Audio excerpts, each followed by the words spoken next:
Here alongside Arizona State quarterback Sam Leavitt here at Big 12 Media Day. Sam, you're a busy man today, but just in terms of, getting on the right track towards the season, you have a year of experience under your belt, but is there anything different now that you have that experience with this offseason, or is it just business as usual?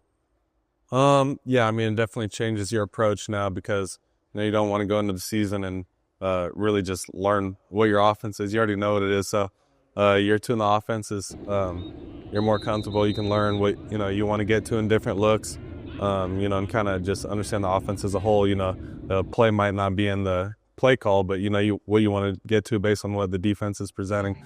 So you can kind of just get to whatever you want. Yeah, and you were at the Manning Passing Academy. I just wanted to catch up about what that experience was like for you, playing under such an elite lineage and also being around some of the better quarterbacks in the country outside of yourself. Yeah, it was a great experience. Just being around them and understanding, their approach and their experiences, the things that they go through.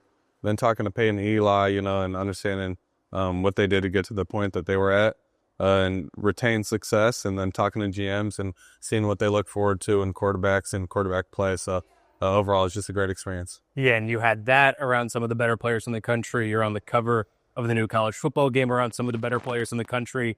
You're a competitive dude every single time you talk. That's clear.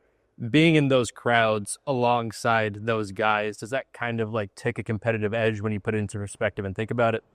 Yeah, I mean, when we're throwing routes on air and stuff, I'm out there talking crap, saying, oh, you're going to throw a bad ball here. But it's all love in the competition and in the game. So I like to create competition there. And yeah, you definitely feel a little bit of tension always. But at the same time, you're getting to know people. Majority of them are all good people, so you like them. And was there any, one piece of advice that you got from the Mannings that was cool that stuck with you? In terms of football, I would say they talked about going into a game plan. And Peyton was like, I went, he still holds the record for interceptions as a rookie. So he talked about how don't go into a game plan and have plays that you don't like. Don't feel, like you can't tell your coordinator the play that you want to run. And so he's kind of just saying be comfortable with every single play you have. Appreciate your time, Sam. Best of luck this season. Thank you. Thank you, man.